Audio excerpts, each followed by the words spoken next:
സത്യത്തിൽ സ്വർണ്ണക്കൊള്ള കേസിൽ നിന്നും, അതായത് ശബരിമല സ്വർണ്ണക്കൊള്ള കേസിൽ നിന്നും ഒരിക്കലും മോചിതരാകാൻ CPM-നോ അതല്ലെങ്കിൽ PS പ്രശാന്തിനോ കഴിയില്ല എന്നുള്ള കാര്യം ഏകദേശം തീരുമാനമായിട്ടുണ്ട്. അത് എത്ര കണ്ട് എനിക്കറിയില്ല, ഞാൻ കണ്ടില്ല, ഞാൻ കേട്ടില്ല എന്ന് പറഞ്ഞാലും അതിൻ്റെ ഉത്തരവാദിത്വം എപ്പോഴും PS പ്രശാന്ത് എന്ന് പറയുന്ന ദേവസ്വം ബോർഡ് പ്രസിഡൻറ്റിൻ്റെ തലയിൽ തന്നെയാണ്. അക്കാര്യത്തിൽ യാതൊരു സംശയമില്ല. അതിന് അല്ലെങ്കിൽ ആ ഒരു വിഷയത്തിന്മേൽ PS പ്രശാന്ത് എടുത്തിട്ടുള്ള നിലപാടുകൾ കോടതിയിൽ ചോദ്യം ചെയ്യുക തന്നെ ചെയ്യും, അല്ലെങ്കിൽ പൊതുജനമധ്യം ചോദ്യം ചെയ്യപ്പെടുക തന്നെ ചെയ്യും. ഏറ്റവും ഒടുവിൽ നമുക്ക് PS പ്രശാന്ത് എന്ന് പറയുന്ന ഒരു ദേവസ്വം ബോർഡ് പ്രസിഡൻറ്റിനെ അത്ര നിഷ്കളങ്കനായി നമുക്ക് കാണാൻ കഴിയില്ല എന്ന് ഈ അടുത്ത സമയത്തുണ്ടായ സംഭവത്തിൽ നമുക്ക് മനസ്സിലായി. അതായത് ശബരിമലയിലേക്ക് അവിടുത്തെ ഭക്തർക്ക് നൽകേണ്ട അല്ലെങ്കിൽ അരവണയടക്കമുള്ള പ്രസാദങ്ങളിൽ ഉപയോഗിക്കുന്ന നെയ്യ് പോലെയുള്ള ഒരു വസ്തുവിൽ പോലും കൃത്രിമം കാണിച്ചിരിക്കുന്നു എന്നുള്ളതാണ്. ഒന്നാമത്, നേരത്തെ തമിഴ്നാട്ടിൽ നിന്ന് കൊണ്ടുവരുന്ന നെയ്യ്ക്ക് വിലക്കുറവുണ്ടായിരുന്നു, അതുമൂലം ദേവസ്വം ബോർഡിന് ലാഭമുണ്ടാകുന്ന സാഹചര്യം ഉണ്ടായിരുന്നു. എന്നാൽ ടെൻഡർ നടപടികൾ പോലും പാലിക്കാതെ മിൽമയ്ക്ക് നേരെ ടെൻഡർ കൊടുക്കുന്നു. 500-ലധികം രൂപ ലിറ്ററിന് കൊടുത്തിട്ട് ഇവിടുന്ന് ഇത് നെയ്യ് പർച്ചേസ് ചെയ്യുന്നു. എന്നാൽ ഈ നെയ്യെല്ലാം അവിടെ എത്തിയോ? ഇല്ല. കോടിക്കണക്കിന് രൂപയുടെ അഴിമതി അതിനകത്ത് നടത്തി. വില കുറഞ്ഞ നെയ്യ്, നിലവാരം കുറഞ്ഞ നെയ്യ് കുറഞ്ഞ വിലയ്ക്ക് മേടിച്ച് മിൽമയുടെ നെയ്യ് മാറ്റിയിട്ട് അതിനുള്ളിലേക്ക് ചേർക്കുന്നു. അതിനകത്തേക്ക് കൊണ്ടുപോയിട്ട് ഈ സാധനം ശബരിമലയിൽ എത്തിക്കുന്നു. ഭക്തരോട് കാട്ടിയ അപൂർവമായ ഒരു തെറ്റാണ്, അക്ഷന്തവ്യമായ അപരാധമാണ് ശരിക്കും PS പ്രശാന്തിൻ്റെ നേതൃത്വത്തിലുള്ള ഭരണസമിതി നടത്തിയിട്ടുള്ളതെന്ന് പറയേണ്ടി വരും. അപ്പോൾ ഇടയ്ക്ക് പറഞ്ഞിരുന്നു അയ്യപ്പൻ എന്നെ അങ്ങ് രക്ഷിച്ചോളും, അയ്യപ്പൻ അറിയാം ഞാൻ എന്താ ചെയ്തതെന്നൊക്കെ പറഞ്ഞിട്ട് ഫേസ്ബുക്കിൽ വന്ന് ഒരു നീട്ടിപ്പിടിച്ചൊരു എഴുത്തെഴുതി വെച്ചിട്ടുണ്ടായിരുന്നു PS പ്രശാന്ത്. താനെന്തോ വലിയ നിരപരാധിയാണ് എന്ന് തെളിയിക്കുന്ന രീതിയിൽ. അന്വേഷണം പുരോഗമിക്കുന്ന ഘട്ടത്തിൽ നമുക്ക് മനസ്സിലാക്കാൻ കഴിയുന്നത് PS പ്രശാന്ത് അത്ര നിഷ്കളങ്കനൊന്നും അല്ല, നല്ല രീതിയിൽ കൈയിരിപ്പുള്ള ഒരാളാണ്. അതാ ഇപ്പോൾ ഒടുവിലായി നമുക്കറിയാവുന്ന ഈ കേസ് ഉൾപ്പെടെ, ശബരിമലയിലെ നെയ്യ് വെട്ടിച്ചതുമായി ബന്ധപ്പെട്ട കേസ് ഉൾപ്പെടെ. ഇനിയും ഈ പറയുന്ന ശബരിമലയിലെ സ്വർണം സ്മാർട്ട് ക്രിയേഷൻസിന് സ്വർണം പൂശാൻ വേണ്ടി ഉണ്ണികൃഷ്ണൻ പോറ്റിയുടെ കയ്യിൽ കൊടുത്തയച്ചതിൻ്റെ പിന്നിൽ ആരാണ് എന്നുള്ള കാര്യവും ഇപ്പോൾ ഏറെക്കുറെ SITക്ക് കാര്യം മനസ്സിലായി. ഇതായിപ്പോൾ ഇതുമായി ഈ പറയുന്ന കാര്യങ്ങൾ അങ്ങോട്ട് കൂടുതൽ തെളിവുകൾ അവിടെ കോടതിക്ക് മുന്നാലെ പ്രോസിക്യൂഷൻ ഹാജരാക്കുകയും ചെയ്തിട്ടുണ്ട്. അപ്പോൾ എന്താണ് എന്നുള്ളതാണ്, അതായത് ഈ പറയുന്ന ഈ സ്മാർട്ട് ക്രിയേഷൻസിന് സ്വർണം പൂശാൻ വേണ്ടിയിട്ടുള്ള ഒരു അനുമതി നൽകാൻ തീരുമാനം എടുത്ത ദിവസം, അങ്ങനെ ഒരു തീരുമാനം എടുക്കണമല്ലോ, ഈ സ്മാർട്ട് ക്രിയേഷൻസിൻ്റെ കയ്യിലേക്ക് ശബരിമലയിലെ സ്വർണം പൂശാൻ വേണ്ടിയിട്ട് അല്ലെങ്കിൽ അവിടുത്തെ എല്ലാ വസ്തുക്കളും സ്വർണ്ണപ്പാളി അവിടെ സ്വർണം പൂശാൻ വേണ്ടി കൊണ്ടുപോകുന്നതിനായി തീരുമാനമെടുത്ത അതേ ദിവസം PS പ്രശാന്ത് എന്ന് പറയുന്ന നമ്മുടെ അതായത് പ്രസിഡൻറ്റ് ഉണ്ണികൃഷ്ണൻ പോറ്റിയുമായി ഫോണിൽ സംസാരിച്ചിരുന്നു എന്നുള്ള നിർണായകമായ കണ്ടെത്തൽ ഇപ്പോൾ SITയുടെ ഭാഗത്ത് ഉണ്ടായിട്ടുണ്ട്. ഇതുമായി എന്നപ്പോൾ പറയുമ്പോൾ ഞാൻ അങ്ങനെ സംസാരിച്ചിട്ടില്ല, തള്ളിക്കളയണ്ട. ഇതുമായി ബന്ധപ്പെട്ട് CDRും കോടതിയിൽ സമർപ്പിച്ചിരിക്കുന്നു എന്നുള്ള വാർത്തകളാണ് പുറത്തേക്ക് വരുന്നത്. എന്തിനായിരുന്നു അന്നേ ദിവസം ഉണ്ണികൃഷ്ണൻ പോറ്റിയുമായി സംസാരിച്ചത്? അല്ലെങ്കിൽ എന്തായിരുന്നു ഉണ്ണികൃഷ്ണൻ പോറ്റിയുമായി PS പ്രശാന്തിന് ആ ദിവസം സംസാരിക്കാനുണ്ടായിരുന്ന ഏറ്റവും പ്രധാനപ്പെട്ട ഒരു വിഷയം? ഇത് ജനം അറിയേണ്ട കാര്യമാണ്. കാരണം ശബരിമല എന്ന് പറയുന്ന PS പ്രശാന്ത് എന്ന് പറയുന്ന ദേവസ്വം ബോർഡ് പ്രസിഡന്റ് കുടുംബസ്വത്തായിരുന്നില്ല. ഇത് കേരളക്കാരുടേതാണ്, കേരളത്തിൻ്റെതാണ്, ദേവസ്വം ബോർഡ് എന്ന് പറയുന്ന പൊതു സംവിധാനത്തിൻ്റെതാണ്. അപ്പോൾ തീർച്ചയായിട്ടും ഇതിനെക്കുറിച്ച് ദേവസ്വം ബോർഡ് പ്രസിഡന്റ് അതിൻ്റെ കൃത്യമായ മറുപടി പറയേണ്ടതാണ്. CDR സഹിതമുണ്ട്.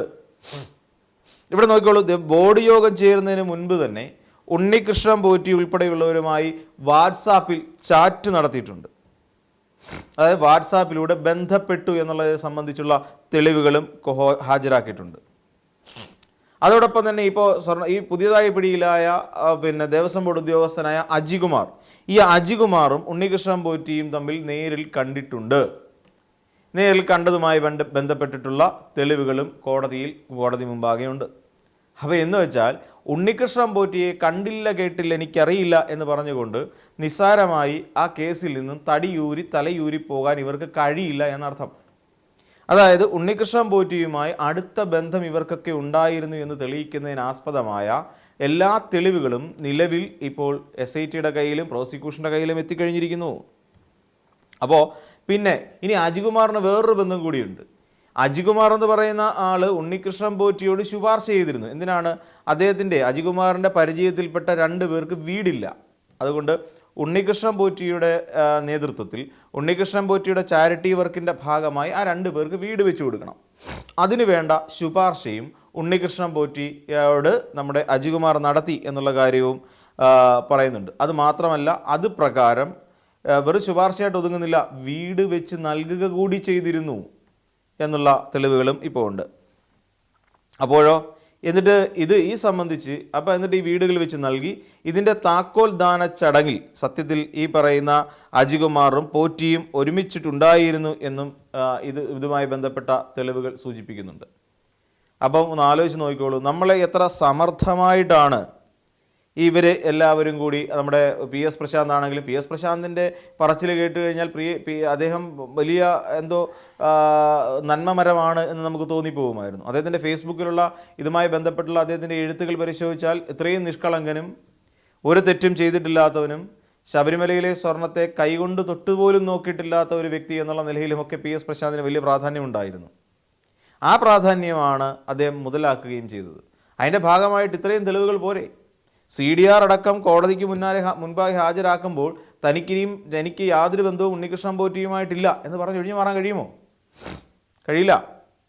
ഇവിടുന്ന് പോയ പിന്നെ ഈ മിൽമയിൽ നിന്ന് പുറത്തേക്ക് പോയ നെയ്യ് എവിടെ പോയി എന്നുള്ളത് പറയേണ്ടത് ഈ PS പ്രശാന്ത് ആണെന്നേ. അതെവിടെ പോയി, ആര് കൊണ്ടുപോയി, ആർക്ക് കൊടുത്തു, എങ്ങനെ കച്ചവടമാക്കി, അതിൽ നിന്നുള്ള പണം എന്ത് ചെയ്തു, ഇതൊക്കെ ശരിക്കും ജനങ്ങൾ അറിയേണ്ട കേസുകളാണ്. കാര്യം എന്താ, അവിടെ ശബരിമലയിലേക്ക് അയ്യപ്പൻ്റെ പ്രസാദം എന്നുള്ള നിലയിലാണ് പലരും അരവണയാണെങ്കിലും ഉണ്ണിയപ്പം ആണെങ്കിലും എല്ലാം വാങ്ങുന്നത്. അയ്യപ്പൻ്റെ പ്രസാദം അല്ലാതെ ശബരിമലയിൽ ഇരിക്കുന്ന ദേവസ്വം ബോർഡ് പ്രസിഡൻ്റായിരുന്ന PS പ്രശാന്തിൻ്റെ കുടുംബത്തിൽ നിന്ന് കൊണ്ടുവരുന്ന എന്തോ സാധനമായിട്ടല്ല, അന്നദാനമായിട്ടല്ല അവർ കരുതുന്നത്.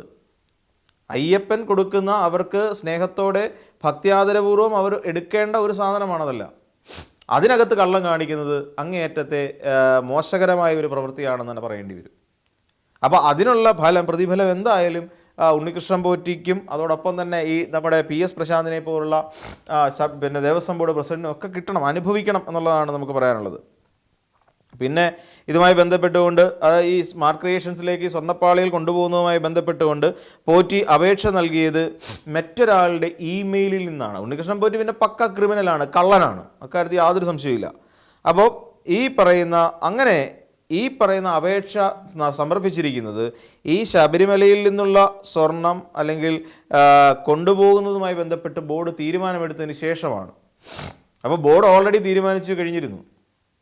ഇങ്ങനെ തുടങ്ങിയ ഒരു സംഭവങ്ങളൊക്കെയാണ് ഈ രീതിയിൽ. അപ്പോൾ അതുമായി ബന്ധപ്പെട്ടുകൊണ്ട് നമ്മൾ നോക്കിയ 2025 ദ്വാരപാലക ശില്പങ്ങൾ ഈ പറയുന്ന ചെന്നൈയിലേക്ക് കൊണ്ടുപോയത് 19 നടന്ന ഒരു സ്വർണ്ണമോഷണ കേസിനെ മറച്ചു വെക്കാൻ വേണ്ടി കൂടിയായിരുന്നു എന്നൊക്കെ SIT ശബരിമലയിൽ നിന്ന് കണ്ടെത്തി എന്നുള്ളതാണ്.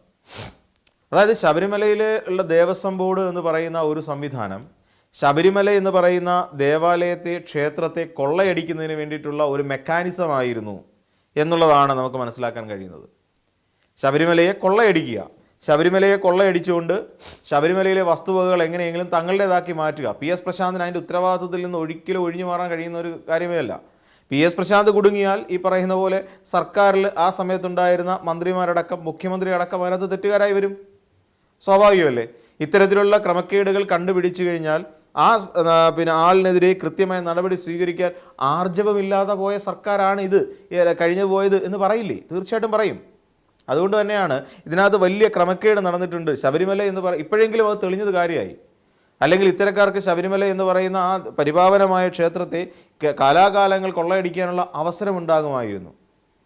ഒരുപക്ഷെ അതൊക്കെ നടന്ന കാര്യമായി. പിന്നെ തന്നെയുമല്ല, ഇതിനകത്ത് ഈ ഒരു രാഷ്ട്രീയ ഇടപെടൽ, ഈ KM മുരളീധരൻ്റെ നിലപാട് വളരെ ശക്തമാണ്, നിലപാട് വളരെ ക്ലിയറാണ്. ഇതുമായി ബന്ധപ്പെട്ട് അനാവശ്യമായ ഒരു ഇടപെടൽ ഇതിനകത്ത് ഉണ്ടാകില്ല എന്ന് നമുക്ക് പ്രതീക്ഷിക്കാം. ശബരിമല എന്ന് പറയുന്ന പരിപാവനമായ ആ ഒരു ദേവാലയത്തെ അല്ലെങ്കിൽ ക്ഷേത്രത്തെ കൊള്ളയടിക്കാൻ ശ്രമിച്ച എല്ലാവർക്കും, സ്വർണ്ണപ്പാളിയാണെങ്കിൽ തന്നെയും ഭക്തരെ കുരുക്കിലാക്കുന്ന നെയ്യുടെ ഇടപാടാണെങ്കിൽ തന്നെയും ഇതിനെല്ലാം കൂടി നിന്നിട്ടുള്ള ഇവർക്കൊക്കെ കൃത്യമായ ശിക്ഷ ലഭിക്കട്ടെ എന്ന് നമുക്ക് പ്രത്യാശിക്കാം.